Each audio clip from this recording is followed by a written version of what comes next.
So, I heard you wanted to play a sword-swinging, party-rallying bard that isn't a master of knowledge, but still inspires his allies to greatness, especially in the face of fear. I smell a dragon fight coming up. Stay tuned! Dun dun dun dun dun dun. B-sides! Hello, and welcome to Pathfinder B-Sides. I am your host, Professor Phoenix, and today we're going to be talking about the Arcane Duelist Archetype from the Advanced Player's Guide. As always, let's start with the flavor text from the D20 PFSRD. A master of the martial applications of steel and spell, the Arcane Duelist blends both into a lethal combination. Now, I know what you're thinking. That sounds like a mage's, Professor, and you'd be right.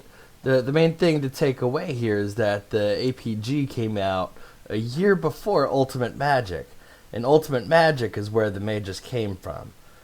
A lot of the time, you've got to keep in mind archetypes in the beginning were pale imitations of what the true class would end up being down the line. But enough history, we're not here for that. Let's get into what brought us here. Onward! The Arcane Duelist first ability is Arcane Strike. Arcane Duelists gain Arcane Strike as a bonus feat at first level. This ability replaces Bardic Knowledge. So, straight off the bat, you know this is not your standard I know everything bard. You're trading half your level to knowledge skills for Arcane Strike, gaining a magical bonus to damage that will grow with your bard as they level up.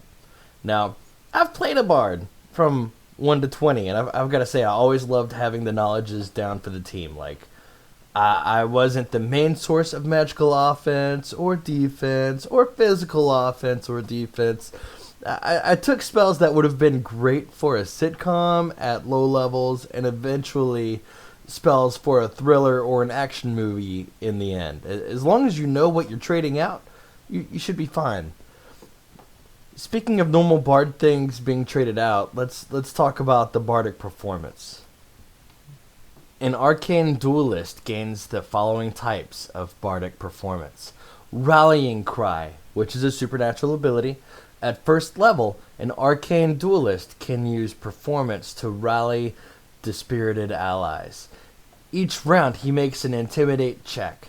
Any ally, including the bard, within 30 feet may use this check in place of his own saving throw against fear and despair effects. Those already under a fear or despair effect can attempt a new save each round using the bard's Intimidate check. Rallying Cry does not work on effects that don't allow saves. This is a mind-affecting ability that uses audible components. This performance replaces Countersong.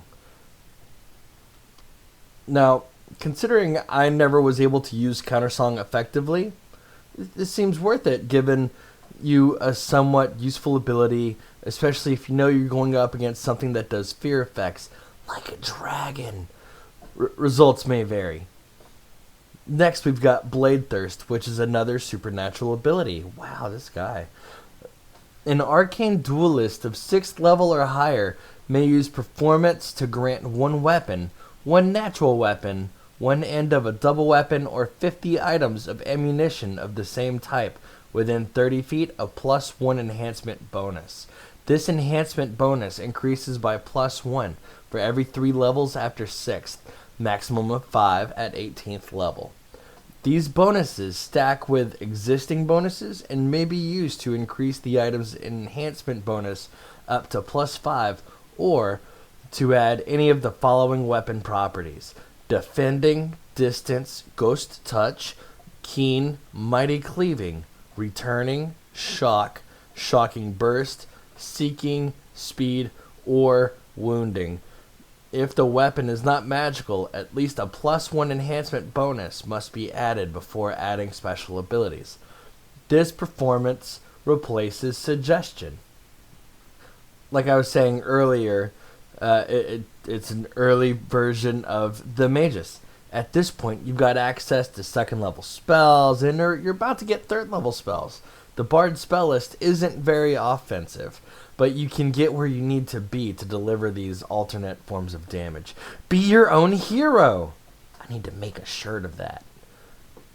As for the last of the bardic performances, we've got Mass Blade Thirst, which is another supernatural ability. An Arcane Duelist of 18th level or higher can use his Blade Thirst performance to enhance the weapons of as many allies as desired within 30 feet. The bonus provided by this power is +4 if conferred on 2 allies, +3 for 3 allies, +2 for 4 allies, and +1 for 5 or more allies. The power granted to each weapon must be identical. This ability replaces Mass Suggestion. Basically, you're sharing your sweet bonuses with your friends. By this point, I would have taken the feat Extra Performance just to make sure these bonuses lasted as long as any fight could. Considering at this point you could be dealing with sieges either against your party or against the enemy castle in a campaign, this could be enough of an oomph to push past a certain barrier, especially if it's giving a bonus to each ally within 30 feet of you. Just something to think about. But I like this over Suggestion or Mass Suggestion. I tried to use a Suggestion as my bard. It never worked the way I thought it should, and that could have been my fault, sure, or that of my GM. I'm not throwing blame nowhere. Either way, it's nice to have a tangible bonus over something that could be logicked away. Now, for some more cool stuff, because if you thought that was it, it's not. You also get some sweet bonus feats. An Arcane Duelist weaves might and magic in his combat style, gaining the following bonus feats at 2nd level and every 4 levels thereafter. At 2nd level, you get combat casting. That's a +4 in concentration checks, and that +4, that matters. It absolutely does, especially if you're trying to heal in combat, you're trying to help out a friend, or possibly even do a little bit of offensive, that's a good idea. At 6th level, you get Disruptive. Normally, it's a fighter-only feat, so it's already a good thing. This gives you a +4 on threatened opponent concentration checks to cast defensively. It only works if you can see your opponent and have an attack of opportunity you can take. So, be mindful of it. And if your GM feels like they're going to be overcrowded, there's the downsides right there. You got to see it, and you got to have an attack of opportunity at the same time. Next up, we've got at 10th level, you get Spellbreaker. Oh, so the enemies that failed to cast defensively now take that attack of opportunity from you. If you deal with a lot of casters, it may be a good thing to have a +2 or a +4 to dex by now, along with combat reflexes, maybe a finesse weapon, something that works with weapon finesse if you're going for the melee route. Yeah. At 14th level, you get Penetrating Strike. Seems like you should take weapon focus at some point to make use of Penetrating Strike, and that weapon you picked lets you ignore DR5 unless it's untyped. And at 18th level, you get Greater Penetrating Strike. It's the same thing as Penetrating Strike, but you ignore 10 DR unless it's untyped. This does replace Versatile Performance and Well Versed. So, no bonus to skills based on knowledge of how to play an instrument. Again, we aren't going for the jack of all trades kind of bard, though. We're going for the this guy is a magical badass style of bard. The kind we tell stories about to our kids when we tuck them in at night. These are well worth trading for, and you still get the most skills per level right next to the rogue. Just choose a little more wisely now. Next up is a fun toy our Arcane Duelist gets. The Arcane Bond. At 5th level, an Arcane Duelist gains the Arcane Bond ability as a wizard, using a weapon as his bonded item. He may not choose a familiar or other type of bonded item. He may use the hand-holding his bonded weapon for somatic components. This ability replaces Lore Master. So, this is a lot to unpack. I'm going to try to keep it as simple as possible. This isn't a wizard video. Just hang on. Per the Arcane Bond ability, you can cast an extra spell that would be in your spellbook. Now, as a bard, you don't have a spellbook, so I'm going with the worst possible way to rules lawyer it. And it's just a spell known. Also, if you cast without this item in your hand, you have to make a concentration check equal to 20 plus your spell level. That's pretty harsh.